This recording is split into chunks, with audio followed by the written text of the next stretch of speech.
ہجرت کے 8ویں سال رمضان المبارک کے مہینے میں آسمان و زمین نے ایک ایسی فتح کا منظر دیکھا کہ جس کی مثال نہیں ملتی۔ اس فتح کا پس منظر و سبب کیا تھا اور نتائج کیا رونما ہوئے، اس کا خلاصہ ملاحظہ کیجیے۔ رسول کریم صلی اللہ علیہ وسلم کی بعثت و اعلان نبوت کے ساتھ ہی مکہ مکرمہ کے وہ لوگ جو آپ کو صادق و امین، شریف، محترم، قابل فخر اور عزت و کرامت کے ہر لقب کا اہل جانتے تھے، یک لخت آپ کے مخالف ہو گئے۔ انہیں دین اسلام کے پیغام پر عمل پیرا ہونے میں اپنی سرداریاں کھو جانے کا ڈر ہوا۔ انہیں یہ معلوم نہ تھا کہ اگر آج رسول خدا کی پکار پر لبیک کہہ دیں تو 14 صدیاں بعد تو کیا، قیامت تک صحابی رسول آخر الزمان کے عظیم لقب سے جانے جائیں گے۔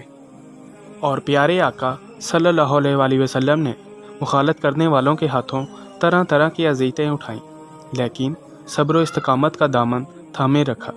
جب کفار مکہ کا ظلم و ستم ساری حدیں پار کر گیا اور اللہ کریم نے بھی اجازت دے دی تو مسلمان مکہ مکرمہ سے مدینہ منورہ ہجرت کر گئے تاکہ آزادی کے ساتھ اپنے رب کریم کی عبادت کریں۔ لیکن افسوس کہ کفار مکہ پھر بھی باز نہ آئے اور مسلمانوں کو مدینہ منورہ میں بھی اذیت دینے کے درپے رہے۔ ان کی انہی کارستانیوں کے سبب غزوہ بدر، احد، خندق اور کئی سرایا کا وقوع ہوا۔ وقت گزرتے گزرتے ہجرت کا 6واں سال آ گیا۔ مسلمان مکہ مکرمہ میں بیت اللہ شریف کی زیارت کے لیے بے قرار تھے، چنانچہ رسول کریم صلی اللہ علیہ وسلم 1400 صحابہ کرام کی ہمراہی میں ادائیگی عمرہ کے لیے مکہ مکرمہ کی جانب روانہ ہوئے۔ کفار مکہ نے پھر جفاکاری سے کام لیا اور پرامن مسلمانوں کو مکہ مکرمہ میں داخل ہونے سے منع کر دیا۔ بالآخر طویل مذاکرات کے بعد ایک معاہدہ طے پایا جسے صلح حدیبیہ کا نام دیا گیا۔ ظاہری طور پر اس معاہدہ کی اکثر شرائط مسلمانوں کے حق میں بہت سخت تھیں، لیکن اللہ تعالیٰ کے کاموں میں حکمت ہے اور رسول کریم صلی اللہ علیہ وسلم اسی کے بھیجے ہوئے حکیم کائنات ہیں۔ آپ صلی اللہ علیہ وسلم نے سب شرائط منظور فرما لی۔ ان شرائط میں یہ بھی تھا کہ فریقین 10 سال تک جنگ موقوف رکھیں گے۔ اس کے ساتھ ساتھ معاہدے میں ایک بات یہ طے پائی کہ عرب کے دیگر قبائل کو یہ اختیار ہوگا کہ وہ دونوں فریقوں میں سے جس کے ساتھ چاہیں باہمی امداد کا معاہدہ کر لیں۔ عرب کے 2 قبیلے خزاع اور بنو بکر آپس میں دشمن تھے اور ان میں بہت عرصے سے لڑائیاں جاری تھیں۔ صلح حدیبیہ کے بعد قبیلہ خزاع مسلمانوں کا دوست بن گیا اور بنو بکر نامی قبیلے نے قریش کے ساتھ اتحاد کر لیا۔ اب چونکہ صلح کے معاہدے کی وجہ سے مسلمانوں کی طرف سے حملے کا کوئی امکان نہیں تھا، اس لیے بنو بکر کی ایک شاخ بنو نفاسہ نے موقع غنیمت جانتے ہوئے کفار قریش کے ساتھ مل کر بنو خزاع پر اچانک حملہ کر دیا۔ یہ واضح طور پر صلح حدیبیہ کے معاہدے کی خلاف ورزی تھی، جس میں بنو خزاع کو کافی جانی نقصان اٹھانا پڑا۔ اس واقعے کی خبر جب رسول خدا صلی اللہ علیہ وسلم کو ہوئی تو آپ نے قریش کی طرف پیغام بھیجا کہ 3 شرطوں میں سے کوئی ایک شرط قبول کر لیں۔ نمبر 1، خزاع کے مقتولین کا خون بہا، یعنی ان کے قتل کا بدلہ دیں۔ نمبر 2، بنو نفاسہ کی حمایت سے دستبردار ہو جائیں۔ نمبر 3، اعلان کر دیں کہ حدیبیہ کا معاہدہ ٹوٹ گیا۔ کرتا بن عمر نے قریش کا نمائندہ بن کر کہا کہ ہمیں صرف تیسری شرط منظور ہے۔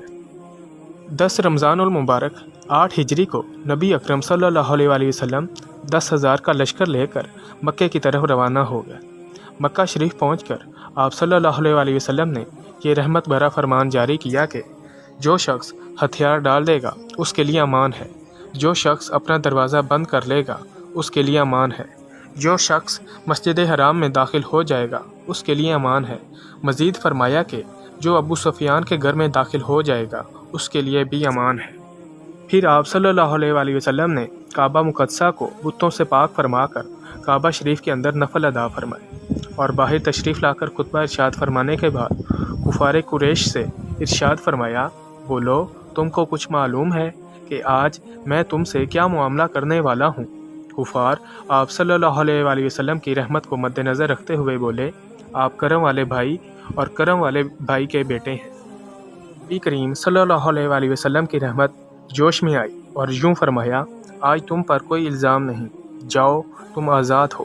بالکل غیر متوقع طور پر یہ اعلان سن کر کفار جوک در جوک دائرہ اسلام میں داخل ہونے لگے۔ اس عام معافی کا کفار کے دلوں پر بہت اچھا اثر پڑا اور وہ آ کر آپ کے ہاتھ پر اسلام کی بیعت کرنے لگے۔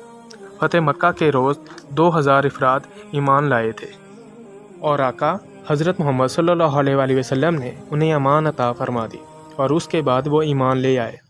حضرت عبداللہ بن سعد بن ابی اسر یہ بھی قریش کے سرداروں میں سے تھے۔ یہ پہلے اسلام لانے کے بعد مرتد ہو گئے تھے اور حضرت محمد صلی اللہ علیہ وآلہ وسلم نے انہیں بھی امان عطا فرمائی اور بیعت اسلام لے لی۔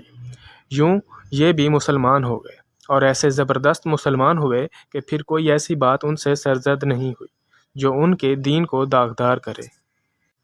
اللہ پاک اپنے پیارے حبیب فتح مکہ صلی اللہ علیہ وآلہ وسلم کے حسن اخلاق کے صدقے ہمیں بھی با اخلاق بنائے اور دنیا اور آخرت میں اس خلق عظیم والے آقا صلی اللہ علیہ وآلہ وسلم کا سایہ رحمت عطا فرمائے۔